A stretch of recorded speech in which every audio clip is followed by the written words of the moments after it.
Então, desculpa, Adriano. Isso eu entendi brilhantemente. Mas assim, sabendo que se for pra greve, bem dizer, a gente toma um prejuízo, então eu vou repetir. Qual o caminho a se adotar para ter as conquistas? Deixa eu só completar a pergunta dele. Eu acho até importante, viu, Nailton, que você está aqui para explicar isso para gente, até na questão da situação, porque tem muitas pessoas que se julgam oposição, que numa hora dessa aí bate, fala besteira pra caramba, e na hora que o cara tá no poder, ele vê que o buraco é mais embaixo, que não é daquela forma ali. A posição defende a greve, como se fosse a grande solução. Mas quando entra pra situação, fala, não dá. É verdade. O que eu enxergo referente a antes e hoje é o seguinte: antigamente nós trazíamos o patrão pro nosso jogo, que era a greve. Hoje o patrão leva a categoria pro jogo dele, que é a mesa de negociação, cara. Hoje em dia, a política mudou muito. A política hoje não tem mais aquela política aguerrida. Porque eu converso muito com o pessoal nas garagens, né? Eu falo, gente, hoje em dia o cara trabalha de manhã, ele não tem a moral de ir à tarde numa assembleia lá, ou criticar, ou fazer alguma coisa tudo tal, com a presença do presidente lá, né? Então você acha que o cara vai ter aquele apetite que antigamente o Nailton aí, ele tá contando uma certa parte da história pra gente, que os caras enfrentavam bomba da polícia, meu irmão, era bala de borracha, não eram flores. Então, cara, eu acho que essa mudança aí tal, a gente tá precisando procurar realmente uma solução, eu acho que às vezes para mudar um pouquinho a mesa de negociação, Guilherme. Mas qual seria a solução? Qual que seria a solução, né? Foi isso que eu perguntei. Em relação à luta dos trabalhadores... Greve, se for pra greve, a gente toma prejuízo. Então, deixa eu só te explicar. O movimento sindical brasileiro, inclusive, nesse momento, ele está passando por um momento de transformação para poder se reerguer e se reestruturar. Porque nesses últimos 6 anos, vou dizer assim, depois do golpe que tirou a Dilma, que entrou Michel Temer, já houve um ataque, sabe, ao movimento sindical, que foi a reforma trabalhista. Tá. E os 4 anos do governo aí Bolsonaro foi de desmonte total. Então hoje o movimento sindical ele está procurando se reinventar. Vamos dizer assim, se reinventar para poder sobreviver. Quando eu falo que hoje o que o sistema de transporte está enfrentando é o que outros sindicatos já enfrentou há 10 anos atrás. Nós estamos começando a enfrentar essa dificuldade agora. Agora, qual é a dificuldade que nós temos hoje em dia? É justamente essa compreensão daqueles que se dizem que querem representar o trabalhador para fazer, de fato, um debate sério com esses trabalhadores. Para dizer para ele, esquece que você não consegue mais fazer uma greve de 3, 4 dias na cidade de São Paulo. Hoje não tem como. Esquece. Então você precisa preparar o trabalhador para você fazer movimentos que tragam resultado. Que tipo de movimento? E nós já conseguimos trazer. Vamos chegar lá, nós já conseguimos trazer. E quando nós saímos de uma campanha salarial que foi em 2004, o Luizinho foi o nosso presidente, o Luizinho com 8 meses, só 8 meses de mandato. O que houve de conquista para os trabalhadores? Primeira coisa, os terrenos para construir a casa própria. Foi uma conquista para aqueles, não foi para toda a categoria, mas você teve uma conquista que você poderia dar prosseguimento, que foi terrenos para os trabalhadores construir os apartamentos e o cara ter sua casa própria. Houve a possibilidade de você criar uma cooperativa habitacional, que é a que existe até hoje, e que precisava dar uma dinamizada. E a outra questão que o sindicato conseguiu, isso sem precisar fazer barulho na cidade. Você conseguiu, na base do diálogo, construir um instituto em defesa dos trabalhadores, Instituto de Formação e Cultura, e que ajudou muitos trabalhadores a tirar a sua habilitação, fazer os cursos de forma gratuita. O sindicato subsidiava do Instituto Resgate. E também autoescolas. Então, mesmo sem você ter que fazer esse barulho todo na cidade, você fez um movimento que conseguiu trazer algumas conquistas. De uns anos para cá, o que tem acontecido? Porque o próprio patrão do transporte é o patrão que financiou as leis lá em Brasília da reforma trabalhista. Então, olha, se eu gastei milhões para deputados votar numa lei, para tirar o direito do conjunto da classe trabalhadora, inclusive do setor de transporte, por que eu não vou aplicar a receita aqui no transporte? E começou a aplicar essa receita para cima dos trabalhadores em transporte a partir de 2019. A lei foi aprovada em 2017, 2018 teve aquela calmaria, falou, não, calma, a hora vai chegar. De 2019 para cá, os caras implantaram, baseado no que está na lei, veio para cima, tirou muitas conquistas da nossa categoria, só que, infelizmente, quando vem as disputas, que aí eu tenho aqui as datas do sindicato, toda vez que tem disputa, a gente se divide, um falando mal do outro, xingando o outro e o patrão aproveitando. Para fazer o quê? Quem ganhar já tem um compromisso para poder tirar tais e tais cláusulas. Então o patrão tira esse proveito. Então hoje nós estamos enfraquecidos por conta dessas situações. Tem as leis que já nos colocam numa situação desagradável e não tem entre nós esse espírito de solidariedade e de respeito. As pessoas, quando ele sai do sindicato, perde, ele sai denunciando. Fazendo um monte de denúncias infundadas contra a entidade, só que ele ia inclusive pedindo aquilo que do meu ponto de vista é o que há de mais sacana no nosso meio, que é pedir intervenção. Então o cara que pede uma intervenção numa entidade de classe, é no mínimo não conhecer a história da sua própria entidade, o que os trabalhadores já perderam e sofreram com intervenção. Então isso nos fragiliza. Então você não tem, vamos dizer assim, no nosso meio, as pessoas, né, que se dizem que querem ser representantes ou que já foi representante, ter essa compreensão de que é preciso estar unidos, todos, para enfrentar o inimigo maior, que é os patrões, que esses estão lá juntinhos, e mais o governo. Se você entrar um governo que é contra a classe trabalhadora, você tem mais dificuldade em lutar. É uma fala que muito comum de a gente ouvir, já que tem só ladrão no sindicato, então que intervenha. Zé Carlos Negrão, ele bate numa tecla que quem fala isso não sabe o que é uma intervenção. Tá maluco? Você tá maluco.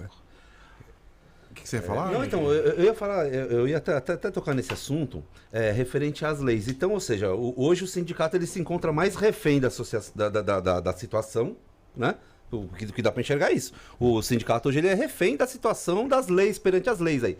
Mas tá vindo de um período duro lá, onde teve realmente até intervenção militar no meio. Naquela época também não tinham leis assim duras também e tal. Porque se eles chegaram a pedir até intervenção na época... Porque, cara, eu nunca vi tanto medo do Bolsonaro como tava tendo o pessoal nas eleições passadas. Verdade. Foi um péssimo governo? Péssimo governo. Mas só que eu falo, nossa, as pessoas estavam enxergando um Bolsonaro que não parece que o Brasil enfrentou um período de ditadura cruel que nós tivemos implantado aqui, que ainda tem cara, que ainda sente saudade daquilo ali. E cara que nem viveu aquela época, entendeu? Então aí eu falo, poxa vida, como que a gente se coloca nessa situação de refém perante as leis? E naquela época o pessoal ia pra cima. E não tava nem aí, né? Praticamente deixa o pau comer, vamos. Mas aí eu toco naquele assunto, cadê os trabalhadores daquela época, pô? Cadê a galera aí, pô? Entendeu? Isso que eu não entendo. Hoje em dia as pessoas querem que outras lutem por ela. A pessoa não quer arregaçar eu as acho que mangas nessas pra épocas cima. aí, acho que você, porque né, eu falo, o sindicato, acho que entrava na frente, ele tava na frente, era mais aguerrido os Não, mas caras hoje na o sindicato época. tá na frente também, não tá, Nail? Mas, Tá na frente, ô Wagner. São períodos diferentes. Tudo você tem que fazer uma análise do período que você estava. Aí você faz uma análise. Seja uma análise política, como uma análise de conjuntura econômica. Então você tinha toda uma sociedade, quando você fala, a sociedade lutando contra um regime militar. Que você tinha uma casta mandando no país e no qual você tinha todos os segmentos organizados da sociedade excluído, que foram se aglutinando para lutar por liberdade.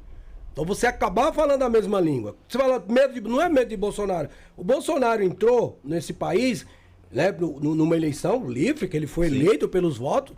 Os caras tiraram uma presidente eleita num golpe na cara dura no nosso país, desrespeitando as leis, vamos dizer assim, as estruturas. Sim, sim. Depois foi chocando esse ovo da serpente que foi Bolsonaro.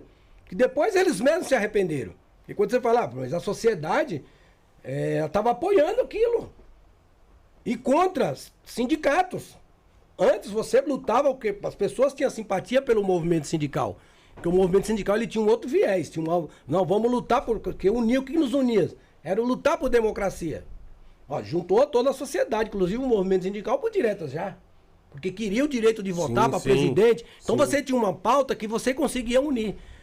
Coisa mais difícil é quando você entra num período igual esse, que os caras aprovam uma lei trabalhista que, primeiro, tira o principal seu, que é o dinheiro, para poder você financiar a sua luta. Foi o que o Temer fez. Tirou o dinheiro, foi bem cirúrgico.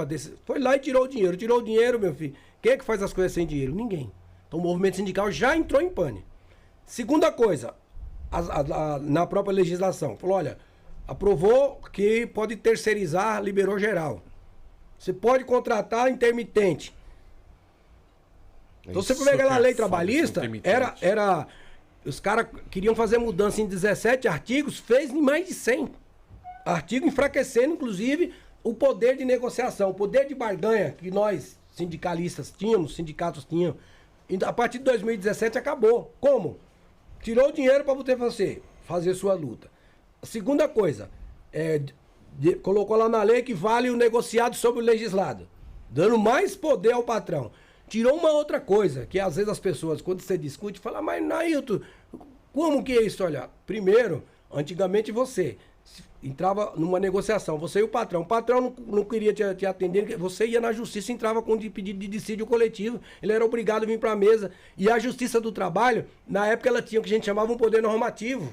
Lá você tinha inclusive um juiz que era indicado era eleito pelos trabalhadores, que era o juiz classista. Fernando Henrique acabou com isso, já foi enfraquecendo. Mas mesmo assim a justiça ela tinha o que a gente chama o poder normativo. Hoje não tem mais, a lei tirou. Hoje o que os caras podem fazer é o seguinte, é te chamar para uma mesa ou primeiro para tentar uma conciliação, vamos conciliar isso aqui. Ele não tem mais o poder de dizer, olha, eu vou julgar isso. Ele só vai julgar agora se você fizer uma greve, que aí é o que eles chamam de dissídio de greve. E antes você podia entrar com dissídio sem fazer greve. Que aí o juiz também julgava e o patrão era obrigado a respeitar. Hoje ele não tem mais esse poder. O que ele vai ter é só na questão econômica. Nós já fizemos várias greves que foi para o tribunal e posso garantir para você. Não teve uma que nós saímos, sabe, vitoriosos. Saímos perdendo. Eu lembro de uma greve que nós fizemos em 1986, o presidente era o Toré. O secretário-geral dele era o Gregorão. Nós tínhamos na mesa, não lembro os números, mas vamos supor que a gente tinha lá 40% no reajuste do salário, garantido na mesa. Por divergências dentro da diretoria do sindicato, quando foi para a Assembleia, teve uma parcela da diretoria, fez barulho, chamou para a greve. Nós fizemos 3 dias de greve. Voltamos com reajuste de 30%. Caramba! De 30%. Perdemos naquela ocasião o vale-refeição, a cláusula do vale-refeição. Ninguém sabe disso, né? E greve, tribunal, o tribunal falou, não, eu vou julgar aqui só o reajuste. Aí como o reajuste normalmente é uma cesta de índice, então ele falou, a variação aqui é essa. Então nós perdemos, voltamos com um acordo pior. O Toré, como na época presidente, emocionalmente ele não teve a capacidade, né, assim, psicologicamente ele falou, não tem nem como tocar essa Assembleia, para poder encerrar a greve. E o cara dizendo, ou encerra a greve agora, ou esse acordo aqui do tribunal não vale. Vocês vão ficar sem nada. É o Gregório que tocou a Assembleia. Com muito, sabe, equilíbrio, chamando a categoria para responsabilidade, que a categoria não, querendo continuar a greve, mas a gente sabia que já estávamos derrotados. Não adiantava. E outras também, na gestão do Edivaldo, que voltamos a rota indo para a porta das garagens para botar os ônibus para circular, e muitos trabalhadores sendo demitidos, e os outros querendo trabalhar, porque na hora que começa a demitir, meu amigo, o peão fala, opa, eu vou querer meu emprego de volta. Não tem conversa.